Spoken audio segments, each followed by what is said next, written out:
They thought she was nothing, a ghost haunting her own marriage, too weak to speak, too broken to fight back. David's friends laughed when he struck her that night, their cruel voices echoing through the Boston townhouse like a pack of hyenas circling wounded prey. She didn't scream, didn't beg, just stood there with blood on her lip and fire building behind her eyes, fire they were too blind to see. For 3 years, Sarah Mitchell had played the role of the perfect wife, quiet, obedient, invisible. She made coffee at dawn, pressed David's shirts with military precision, and swallowed insults like bitter pills. His mother, Patricia, treated her like hired help. His sister, Melissa, sneered at her common background.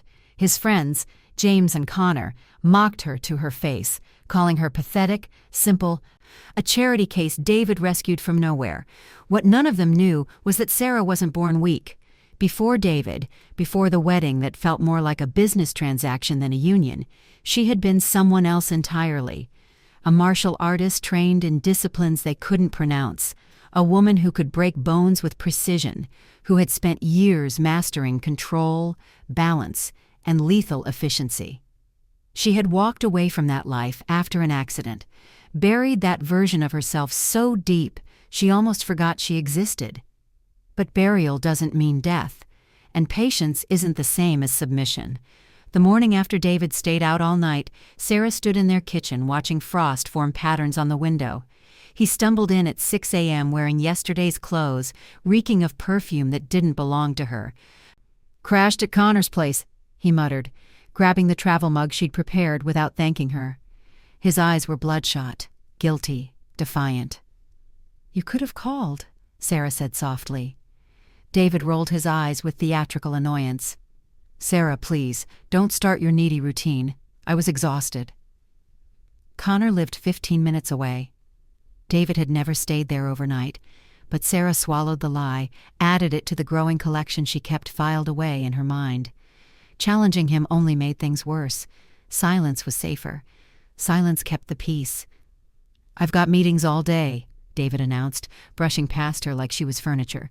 "Don't wait up tonight either." Her stomach twisted. Not again, but she forced out a quiet, "Okay." He left without kissing her goodbye.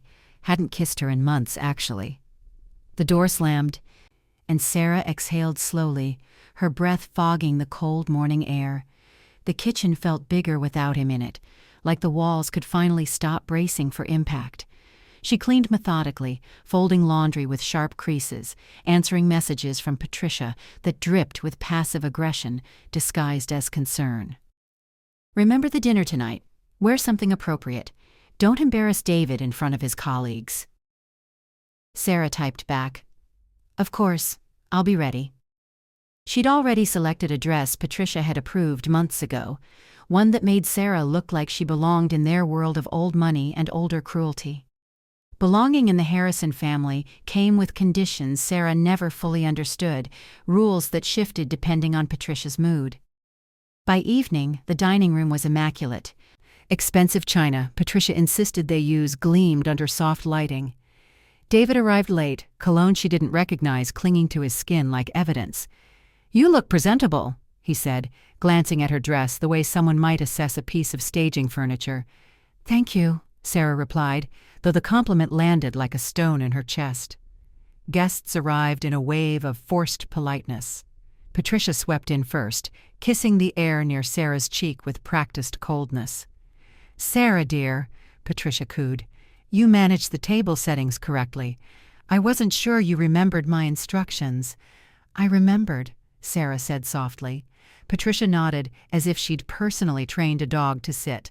David's sister Melissa followed, smirking as she looked Sarah up and down. "Cute dress, very modest." Sarah forced herself to breathe through the sting. Melissa had weaponized politeness, every word a blade wrapped in silk. Dinner began with wine and false civility, but Patricia never could resist reminding Sarah of her place. After her second glass of Chardonnay, she struck. "Sarah, have you considered taking evening courses? Something to improve your prospects?" Patricia's smile was sharp. "David works so hard. It would help if you contributed more than housework. Modern women should have ambition." Melissa laughed, high and cruel. Mother, we both know Sarah's not the ambitious type. She's simple. That's her charm. The table went quiet. Heat crawled up Sarah's neck, but she kept her face still. Silence was the safest choice. Silence prevented explosions. David didn't defend her. Instead, he nodded. They have a point, Sarah. You could push yourself more. Patricia reached across the table and squeezed David's hand. He needs a partner who matches his caliber. That's all we're saying. Sarah's heart contracted, but she forced a nod, feeling smaller with each passing second. She wouldn't give them the satisfaction of watching her break. After dessert, Sarah cleared plates in robotic silence. Patricia followed her into the kitchen, voice honeyed with venom. You're lucky, you know. Men like David don't come around often. Stay grateful. Lucky, grateful, simple. Words that chipped away at Sarah's foundation, one insult at a time. When guests finally left, David loosened his tie and shrugged. That wasn't so hard, was it? Mom just wants what's best for us. You take things too personally. Sarah didn't answer. Her voice would shake if she tried. He went upstairs, leaving her alone in the kitchen.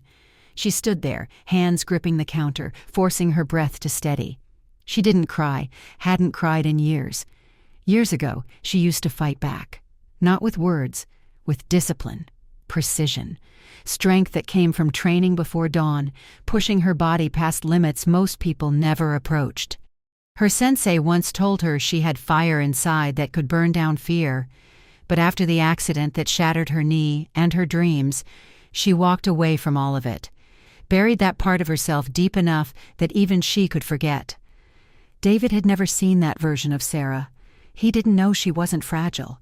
He didn't know her silence was a choice, not a weakness. She wondered now if hiding that part of herself had been the biggest mistake of her life. 2 days later, tension hung in the townhouse like humidity before a storm. David avoided conversation, always on his phone, stepping outside for hushed calls. When Sarah asked if everything was okay, he brushed her off. Just work, he lied. Same lie, same tired delivery. By late afternoon, she set out snacks, thinking David might want something when he got home. He'd texted once. Home by 6. Be ready. 6 came and went. 7 came and went. At 8:30, she heard the lock turn. David stumbled in with James and Connor behind him, all three loud, drunk, giddy in that hollow way men get when they're running from their own emptiness. Sarah, James called out like he owned the place. Always here, aren't you? Part of the furniture. Connor dropped onto the couch laughing. She keeps things neat. Good quality in whatever she is. Sarah kept her voice gentle. Would you like water? David waved her off. She does this thing, acts like everyone's caretaker. Relax, Sarah, you're always so tense. She stayed still, letting their words wash over her like cold rain. The night already had wrong energy. David frowned at the empty counter. Why isn't dinner ready? You didn't tell me you'd be home this late, Sarah said quietly. He snorted. So you couldn't figure it out? You're home all day. James laughed. Careful, David. You're expecting a lot. She's delicate. That word, delicate, cracked something inside Sarah. A hairline fracture in the shell she'd built around herself. Still, she kept her head down. Connor leaned forward, grinning. David, man, you really married down. She's nice enough, but you could have had anyone. David shrugged, sipping his drink. Yeah, well, she was easy. Easy. Sarah's breath caught. He said it so casually, like she was a convenience store purchase, not a person. James shook his head. She should worship the ground you walk on, man like you. Sarah froze. She'd suspected they thought this way, but hearing it spoken aloud felt different, sharper, more real. She moved toward the kitchen. As she passed the doorway, she heard David lower his voice to the others. She doesn't have backbone, trust me. I've seen her mad once. It was cute more than anything. Connor's laugh boomed through the room. Then train her, man. Make her useful or trade up. No shame in wanting someone exciting. Sarah's hand gripped the counter edge. Her heart pounded in a rhythm she didn't recognize. Not hurt, not panic. Something older, something waking up. She returned with water glasses. David smirked at his friends as if proving a point. "See? She listens." James held out his hand, tilting his head. "Sarah, you've got to understand how things work. David's the star. Your support staff. That's just reality in families like this." "Families like this?" Sarah's voice came out quieter than expected. James grinned. "Rich ones. Successful ones." David laughed louder than necessary. "Come on, don't make it weird. James is right. You came from nothing. I upgraded your entire life." A thin ringing filled Sarah's ears. Not anger, not panic. Something sharper, something she'd buried years ago. James leaned back, studying her like she was entertainment. "Don't look shocked. Learn your place, Sarah. Life gets easier that way." Those words hit the last part of herself she'd tried so hard to keep buried. Learn your place. She almost laughed. She had spent years on training mats, learning balance, precision, control. Her place had never been at the feet of men who needed to crush someone to feel tall. But none of them knew that. None of them knew anything about who she really was. Sarah turned toward the hallway, but David called after her sharply. "Don't walk away while we're talking." She stopped. His friends watched, waiting. Sarah lifted her chin, barely noticeable, but enough for something inside her to click into place. "I'm just getting your dinner," she said evenly. Connor snorted. "Look at that. She even asks permission with her eyes." David smirked, pleased with himself. Sarah stood still. A soft tremor under her calm surface.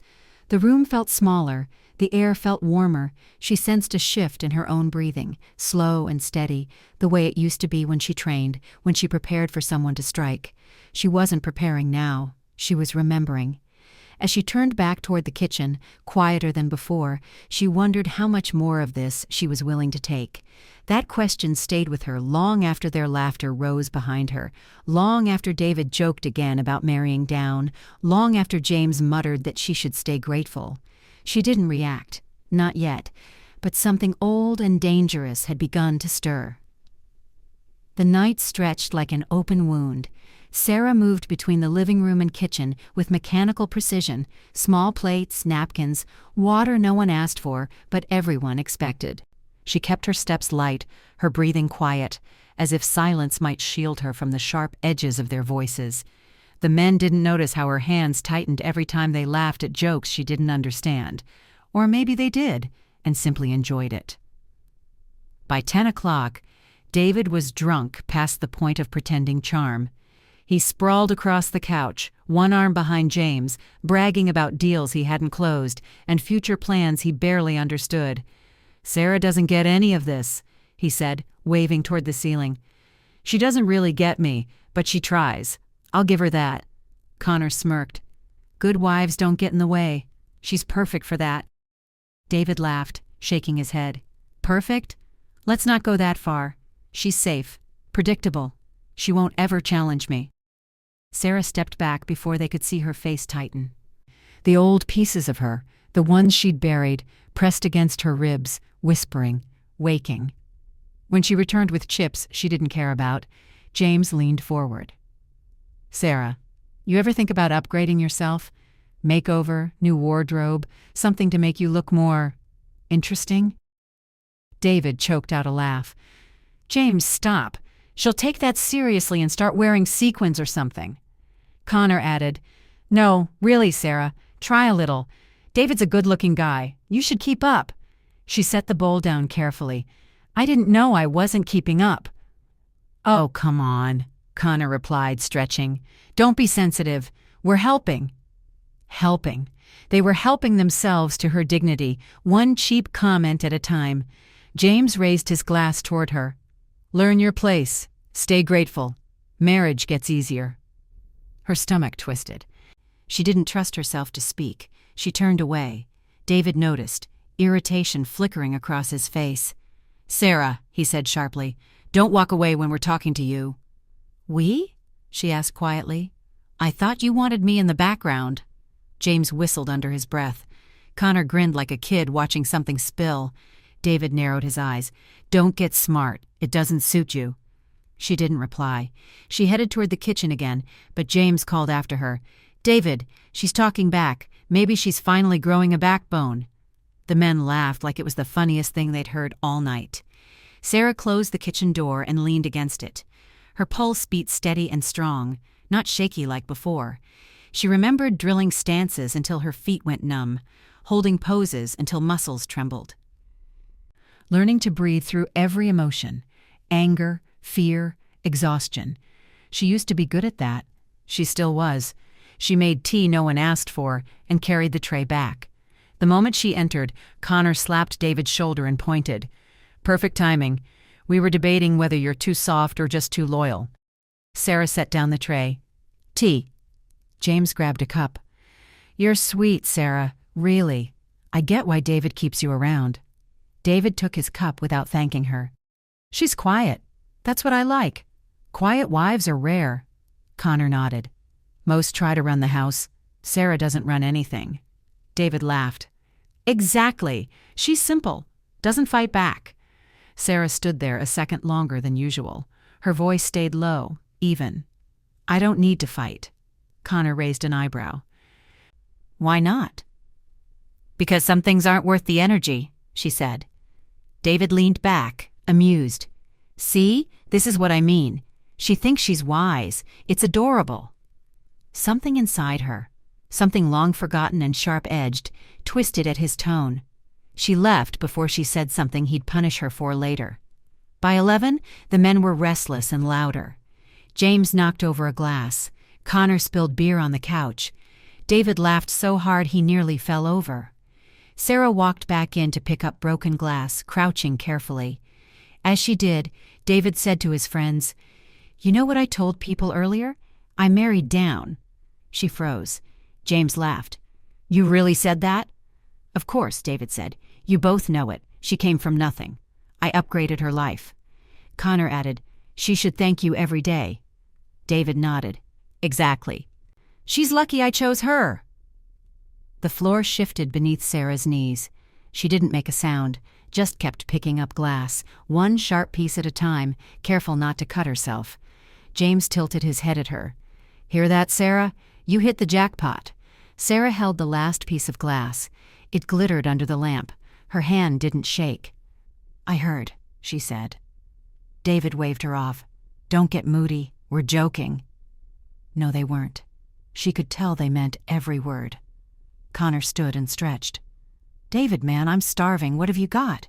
"Sarah, be a good sport and fix something." David pointed toward the kitchen like directing a server. "Yeah, Sarah, snacks, something easy." She placed the glass on the table. Her shoulders rolled back slightly, not enough for them to notice, but enough for her body to remember its old shape, its old readiness. "I'll see what I can do," she said quietly. James laughed as she walked away.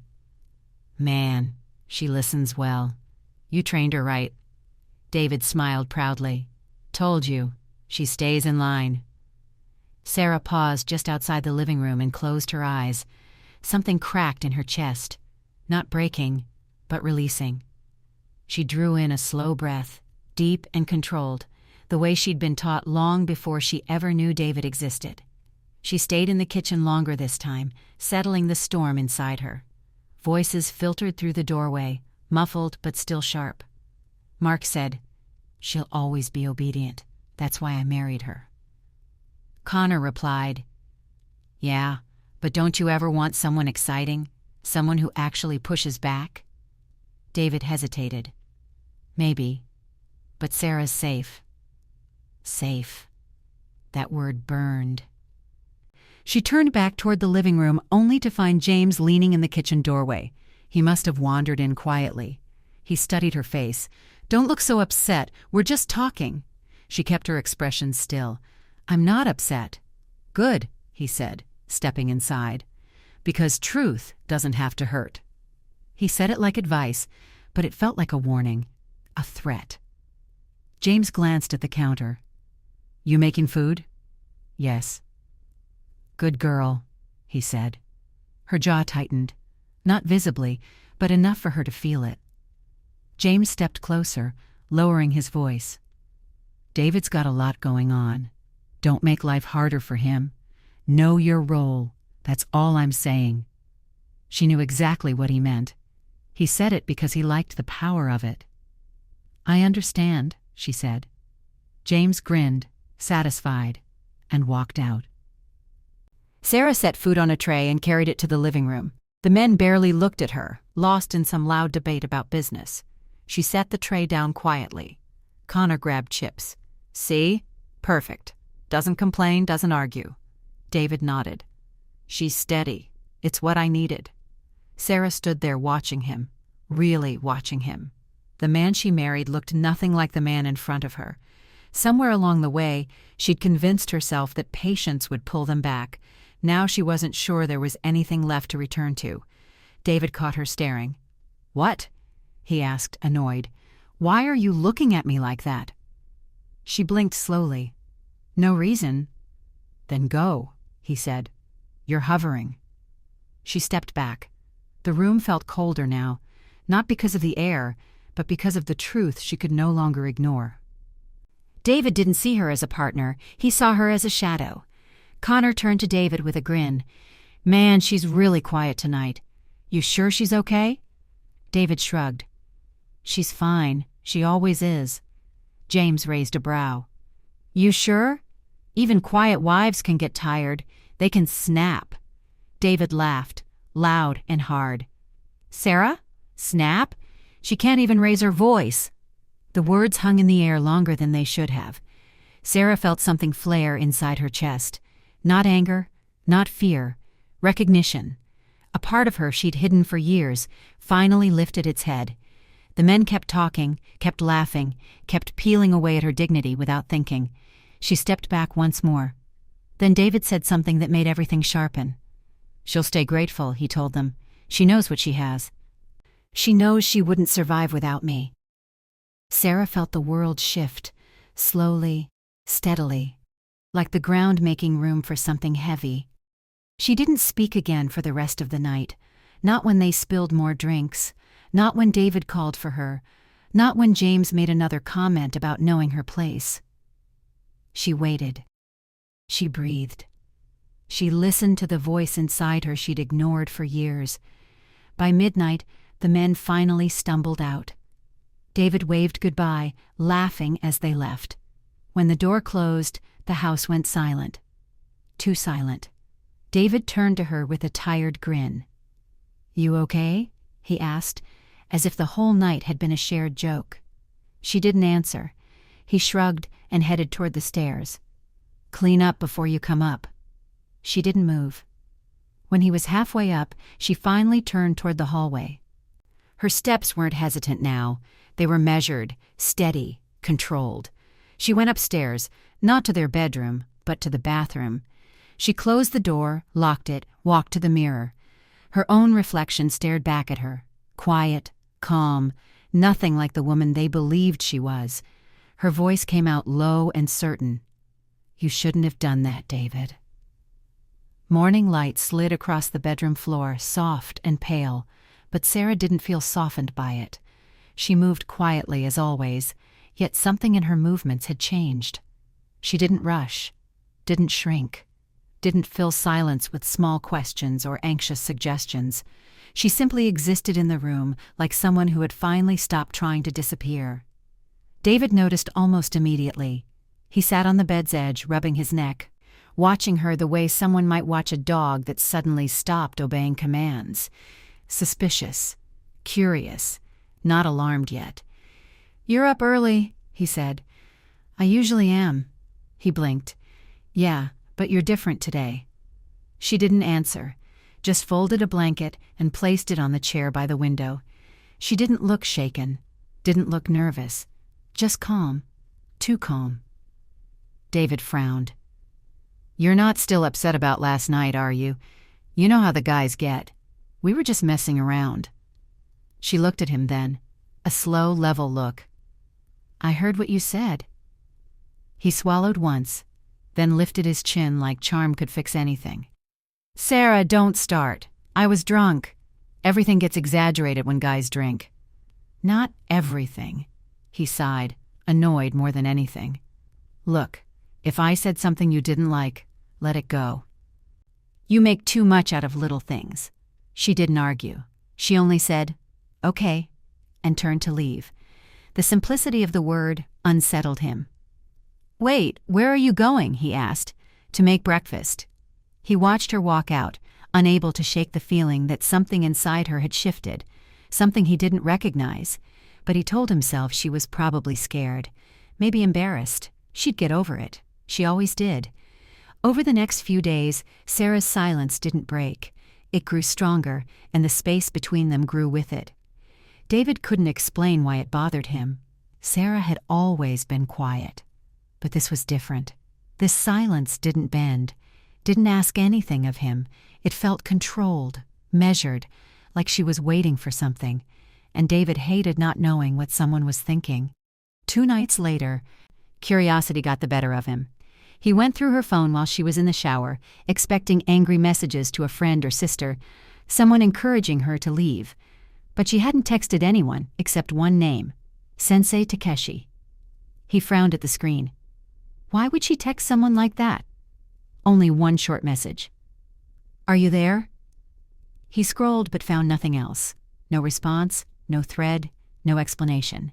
He almost asked her about it, but the shower turned off and he panicked, tossing the phone back and pretending to adjust his tie in the mirror. Sarah stepped out, drying her hair with a towel. David kept his tone casual. "You didn't say good morning." "I didn't know you wanted me to." "Well, I do," he snapped, then tried to soften it. "I'm just saying it's weird when you don't talk.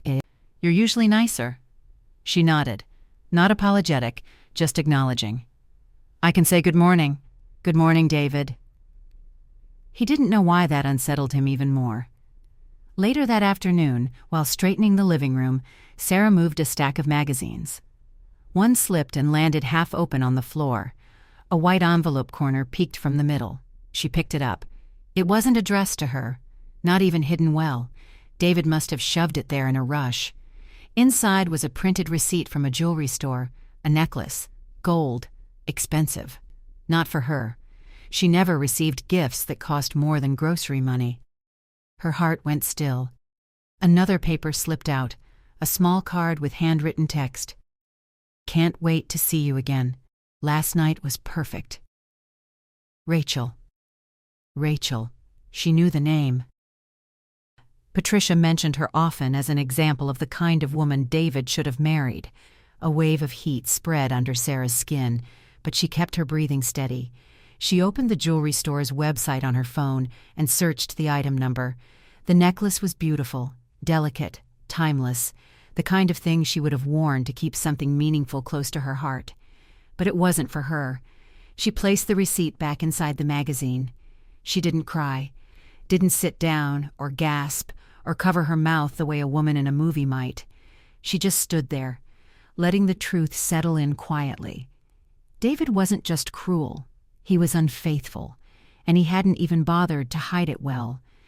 That night he came home late again, smelling like cologne that didn't belong to him, carrying a confident smile, the kind that came from spending time with someone who adored him. Sarah served him dinner without a word. He didn't notice the difference, too busy texting someone under the table. She didn't ask who. Later, when he got up from the couch for a drink, his phone lit up on the cushion beside her. She didn't reach for it. Didn't need to. A preview glowed bright and cruel. "Miss you already. Next time don't rush home." He came back before the screen dimmed. Her eyes were calm when he sat beside her. "You okay?" he asked. "I'm fine. You seem cold." She took a slow breath. "David, would you tell me the truth if I asked you something?" "Depends what you ask." She nodded. "Then never mind." He frowned, confused and irritated. Then he shrugged and went back to his phone, choosing whatever conversation he was having with Rachel over the woman sitting 2 feet away.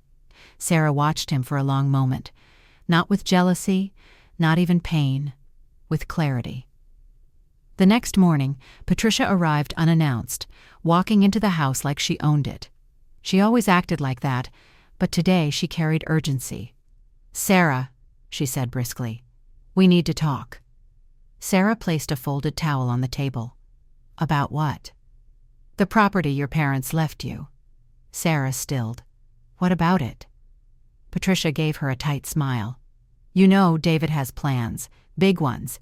He's close to a major promotion, but he needs liquidity to show the board he's stable. That little property would help." "Stabilize what?" "His image," Patricia said, as though it were obvious. "You should sign it over." "It's just sitting there." Sarah felt her chest tighten around a different kind of pain. "My parents saved for years to buy that land. It's all I have left from them." Yes, sentimental value," Patricia said, waving her hand. "But marriage is about supporting your husband. David needs this." "And what do I need?" Sarah asked softly. Patricia blinked, surprised by the question. "Don't start acting difficult. You owe him loyalty." "I'm not signing it over." The air shifted. Patricia's expression hardened. "How ungrateful. David has given you a life you didn't have before, and you can't sacrifice one little property for his future?" Sarah shook her head. "My answer is no." Patricia stepped closer, voice sharp. "Careful, Sarah. A woman who refuses to support her husband often finds herself without one." Sarah held her gaze. "Then he'd prove exactly why I shouldn't sign." Patricia stared at her for several seconds, thrown off by the calm tone. Then she turned away with a scoff. "When David hears about this, he won't be happy." Sarah didn't flinch. "He's already unhappy." Patricia froze for a moment, then left without another word. Later that afternoon, Sarah stepped outside to check the mail and found James leaning against David's car in the driveway. She stiffened. James almost never came alone. He gave her a slow nod. "Sarah." She closed the mailbox. "Is David home?" "No. I came to talk to you." "About what?" James pushed his hands into his pockets, looking uneasy for once. "Look, I don't usually get involved in other people's mess, but I think you deserve a heads up." She didn't speak, just waited. "David's seeing someone," he said bluntly. Sarah stayed still. "I know." That surprised him. "You do?" She nodded once. James cleared his throat. "Well, it's serious. Serious enough that he's planning to use her family connections to get a promotion, the kind that changes everything." Sarah didn't blink. "Go on." "Once he gets it," James said, "he's going to divorce you." The air felt heavier, but Sarah stayed steady. James looked down, then back at her. "I'm not telling you this to hurt you. I don't know. Maybe I feel guilty. Or maybe I'm tired of watching him walk all over you." Sarah didn't trust that explanation. James didn't help people unless it benefited him. "What do you want from me?" she asked. "Nothing," he said, but his eyes said more. "Just be ready." She held his gaze for a long moment. "I am." James stepped back. "Sarah, whatever you're planning, be careful. David doesn't handle surprises well." She almost smiled. "Neither do I." James looked unsettled as he left, like he'd seen something in her face he hadn't expected. When she stepped back inside, the quiet felt sharper, cleaner. Something inside her had finished waking up, and the world around her was about to feel the shift. David came home late that night. He didn't greet her, barely looked at her. He tossed his keys on the counter and said, "I cut off your access to the card. You spend too easily." She stared at him. "On what?" "House stuff," he said. "Things we don't need." "But you bought a necklace," she said softly. He froze, then recovered and glared at her. "Don't start. I don't have time for your moods." She didn't argue, didn't raise her voice. Just stepped aside while he walked past. He didn't know a storm was building behind her quiet eyes. Not yet. But he would soon, much sooner than he expected. The next morning, Sarah woke before the alarm, though sleep had barely touched her. She moved through the kitchen quietly, not because she wanted to keep peace, but because silence gave her space to think, real thinking. Not the kind she used to do, trying to guess David's mood or avoid upsetting him. This was different. This was planning. David came downstairs half-dressed, scrolling through his phone. He didn't greet her. Didn't even seem irritated for once. He looked almost triumphant. "Big day," he muttered, pouring himself coffee she'd already made. She didn't ask what that meant. She already knew. Rachel's family had connections, and David was grabbing them the way a drowning man grabbed anything that floated. He took his mug without thanking her and walked out humming. Actually, humming. The sound twisted something in her chest. Anger, maybe, but not wild anger. Controlled. Focused. When the door shut, she breathed out the air she'd been holding.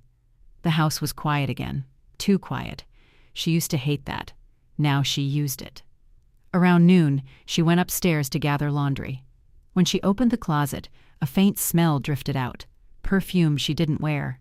She stepped closer. The sleeve of one of David's shirts had shimmer on it. Glitter. Very fine.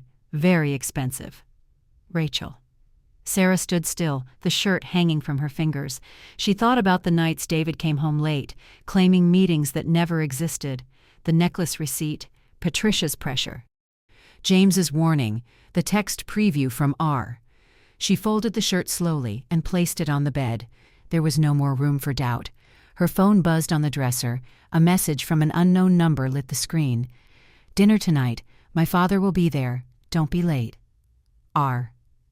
Sarah stared at the text for a full minute before it clicked. David had left his phone logged into their shared calendar, and Rachel must have assumed sync notifications went to him alone. He wasn't even smart enough to cover his tracks. She deleted the message without reacting. Her heart didn't race. Her hands didn't shake. Her breathing stayed steady. She had learned to breathe through everything. At 3, Patricia arrived again without knocking. "Where's David?" Patricia asked, brushing past her into the kitchen. "At work." "As usual," Patricia muttered. "I need to speak with you. We didn't finish yesterday's conversation." "We finished," Sarah said quietly. "No, we didn't," Patricia snapped, folding her arms. "If you refuse to sign that property over, you're sabotaging your own husband. Do you want him to fail?" "Does he want me to succeed?" Sarah asked. Patricia blinked, thrown off. "Don't twist things." "I'm not." Patricia leaned forward. "Sign it, Sarah. It's the right thing to do." "It's not right for me." "So that's it? You're choosing a useless piece of land over your marriage?" "My marriage isn't being threatened by land," Sarah said softly. Patricia tightened her jaw. "You're becoming disrespectful." "I'm becoming honest." The words landed like a slap Patricia hadn't expected. "You'll regret this," Patricia said, snatching her purse from the counter. "David won't stay with a woman who stands in his way." Sarah looked at her calmly. "Then I guess we'll see." Patricia stomped out, slamming the door. The echo rang through the house long after she was gone. By early evening, the house felt heavy with anticipation. Sarah sensed something building, something close, something sharp. She felt like she was standing between two storms, David's and her own. David came home at 6, dressed nicer than usual, smelling like new cologne, the kind men wear when they want to impress someone who isn't their wife. He walked into the kitchen like he expected applause. "I'm throwing a party tonight," he announced. She turned toward him. "Tonight?" "Yeah, last-minute thing. Some colleagues are coming, and Rachel's father. This could be important for work, so don't make a big deal out of it." There it was, the confirmation. He wasn't even pretending anymore. Sarah kept her tone neutral. "You didn't plan it with me." "I don't need to plan things with you," he said, opening the fridge without looking at her. "Just get everything ready. You know how to do that." She didn't respond. He turned, finally noticing her silence. "Don't start this again. You're acting, I don't know, difficult." She looked at him with the same calm she used in sparring when she let opponents think she had nothing left. "Acting difficult," she repeated softly. "Yes," he snapped. "I don't need attitude right now." She held her breath for a second, then let it out steady. "Then don't talk to me like I work for you." He blinked hard, stunned by the simplicity of her words. He opened his mouth, closed it, then scoffed. "You're unbelievable. I swear, Sarah, you're becoming more trouble than you're worth. Just get the house ready." He walked away before she could reply, or maybe because he didn't want to hear one. By 8, the house was full. Laughter, glasses clinking, the smell of catered appetizers David pretended to have made himself. Sarah moved between guests quietly, placing napkins, refilling glasses, keeping out of the way. That was her assigned role. Silent help. David didn't acknowledge her except to gesture where he wanted things. At one point, he wrapped an arm around Rachel's father, guiding him toward the bar as if he owned the place. Rachel came too, floating beside her father with a confident smile, and Emily froze. Around Rachel's neck hung the gold necklace, the same design, the same engraving on the clasp. The necklace David bought. Sarah stared for only a second. Then she turned away before anyone could read her expression. She walked into the hallway, and the voices inside the living room faded behind her. Her pulse beat steady, not fast, not shaky, controlled. She heard laughter again, David's most of all. She stepped back toward the doorway just as David said, loud enough for everyone to hear, "Don't mind Sarah, she's fragile, always has been. Sweet girl, but no backbone." The guests laughed politely. Rachel smiled like she agreed. Sarah didn't move. Then David added, "Honestly, I think she was made to be quiet. Some people just aren't built for anything else." Another wave of laughter rippled through the room. Sarah felt the heat rise again, the same heat she used to feel right before a match. The breath in, breath out timing she'd mastered years ago slid back into place. She stepped forward to collect plates, but David waved her off. No, Sarah, this is grown-up talk. Go do something you're good at." Something inside her clicked, a piece she'd kept buried. She placed the plates down slowly. "Of course," she said, but something in her tone made Rachel glance at her with curiosity and maybe a little fear. Sarah moved to the kitchen doorway, just far enough to be unnoticed, close enough to hear every word. That's when Connor's voice drifted out. "So what's next? You really going to keep her around if things work out with Rachel's family?" David laughed louder than he should have. "No, I'll humiliate her one last time, then kick her out. It'll be easy. She doesn't fight back." The room went silent except for low chuckling from a few men who found cruelty entertaining. Sarah didn't blink. She absorbed every word. He'd humiliate her, then discard her like she was nothing. She reached into her pocket, pulled out her phone, and unlocked it with steady fingers. Her breath stayed slow and even. She opened her messages. The contact name waited at the top, Sensei Takeshi. She typed 3 words, "I'm ready now," and hit send. The night of the final gathering arrived like an executioner's appointment, inevitable and cold. Sarah moved through the house with the precision of someone who had spent years training for moments like this, not moments of peace, moments of reckoning. David's colleagues filled the living room by 7, their laughter too loud, their confidence unearned. Rachel floated through the crowd, wearing the gold necklace like a trophy. Her father stood beside David, discussing business ventures Sarah knew David didn't fully understand. David had told Sarah to stay upstairs, to hide, to disappear the way she always had. But tonight, she would do the opposite. She waited 30 minutes, long enough for David to settle into his performance, long enough for everyone to believe she'd obeyed. Then she walked down the stairs. Every step was deliberate. Her posture straightened, her shoulders relaxed, not tense. Her breathing stayed even, every inhale and exhale grounding her deeper. She stepped onto the landing in full view of the dining area. David saw her first. His face flashed shock, then anger. "Sarah, what are you doing? I told you to stay upstairs." She kept walking. His guests turned to look. The room fell quiet in a slow ripple. Rachel's father blinked, startled. Rachel stiffened beside him. David's friends smirked, expecting a show. Sarah reached the bottom step. David stormed toward her. "Go upstairs right now." She didn't move. "No." He grabbed for her arm. Her body reacted before her thoughts did. A pivot, a small shift of weight, a movement so efficient it looked casual. His hand slid past her arm and caught nothing but air. He stumbled forward, thrown off balance. A few people laughed under their breath, assuming he was clumsy. David spun back toward her, face red. What the hell was that? "A mistake," she said softly. "Not mine. Yours." Rachel's father cleared his throat, uncomfortable. "Is everything all right here?" David forced a smile, gripping a chair to steady himself. "Yeah, sorry. My wife's just tired. She's not good with people." Sarah looked at him calmly. "You don't get to speak for me." The room froze. No one had ever heard her say something like that. Not in that tone. It wasn't loud. It wasn't shaking. It was simply firm.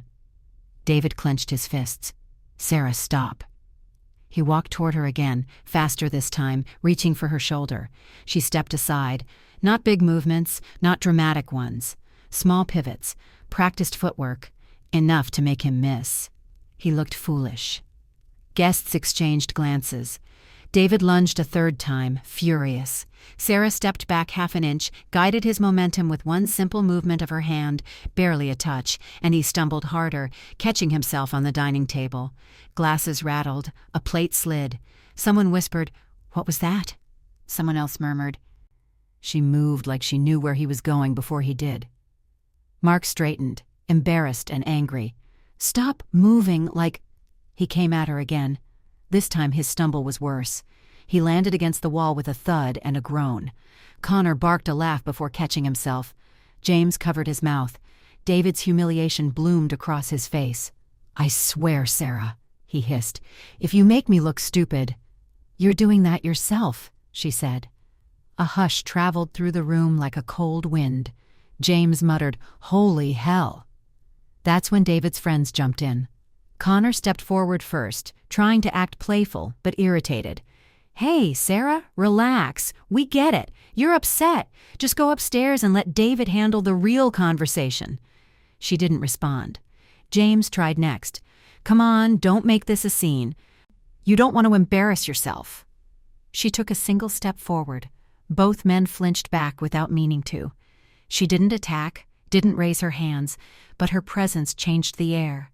Steadiness, control, the stillness right before a storm breaks.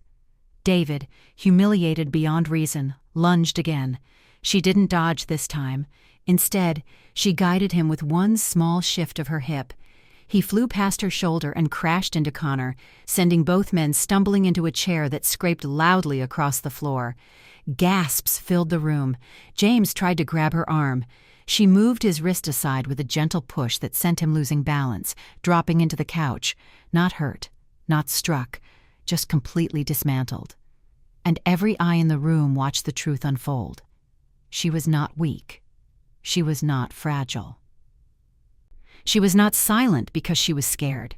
She was silent because she chose to be. Rachel's father stood taller, studying Sarah with new respect and David with new doubt. Rachel's face drained of color. David scrambled to his feet, hair disheveled, breath sharp. "Stop it! Stop making me look like a fool!" "You did that," Sarah said quietly.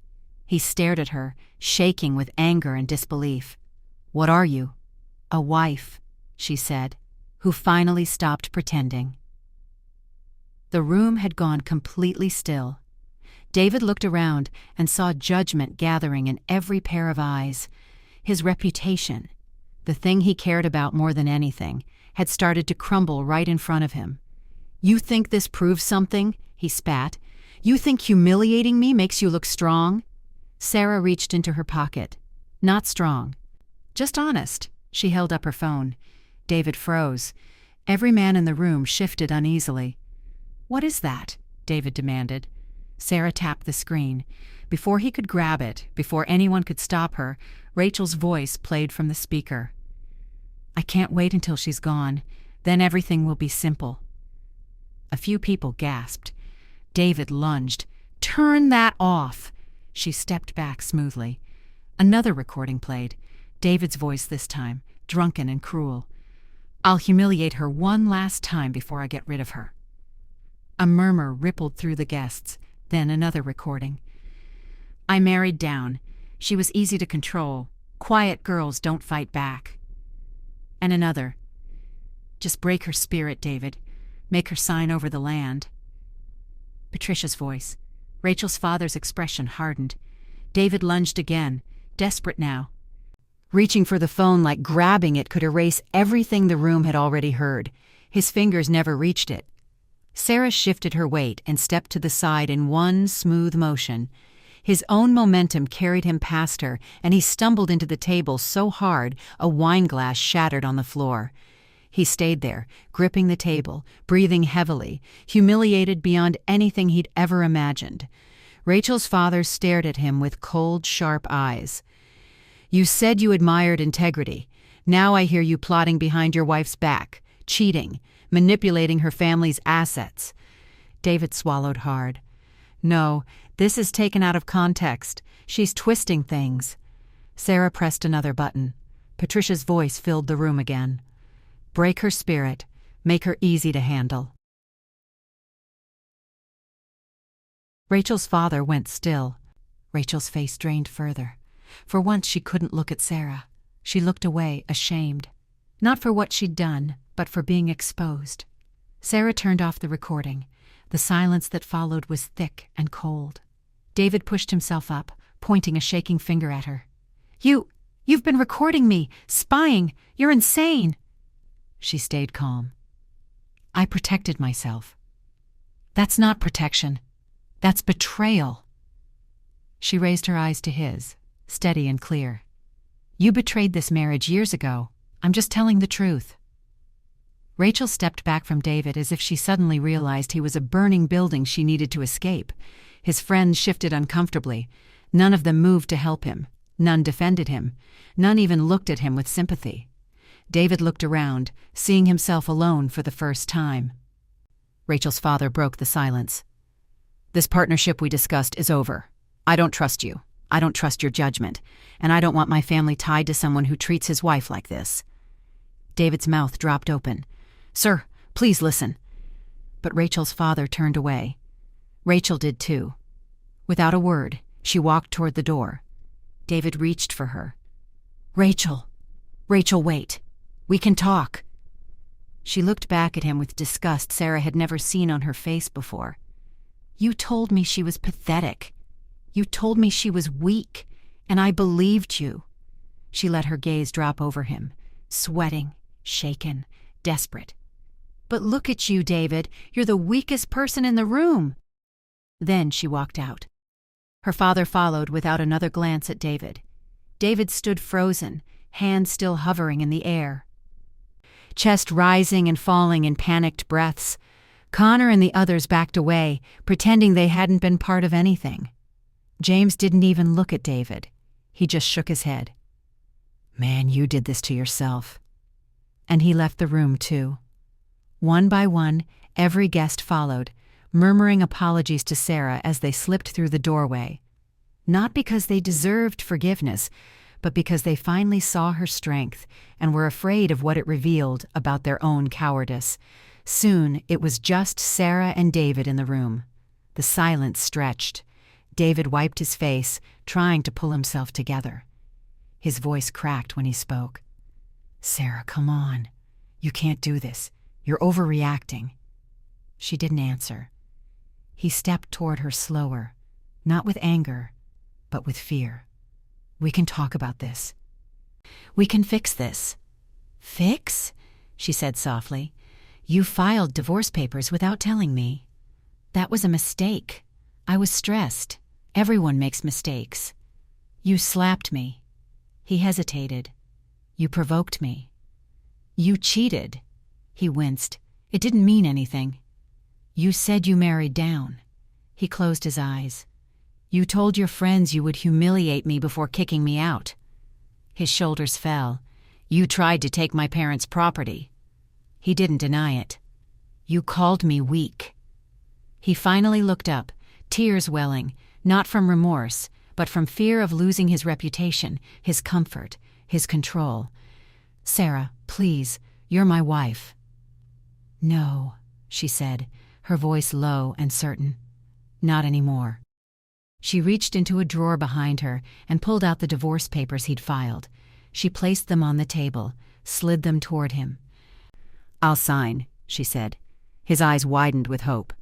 "But on my terms." He stared at her. "Your terms?" "Yes. I'm not agreeing to anything unreasonable."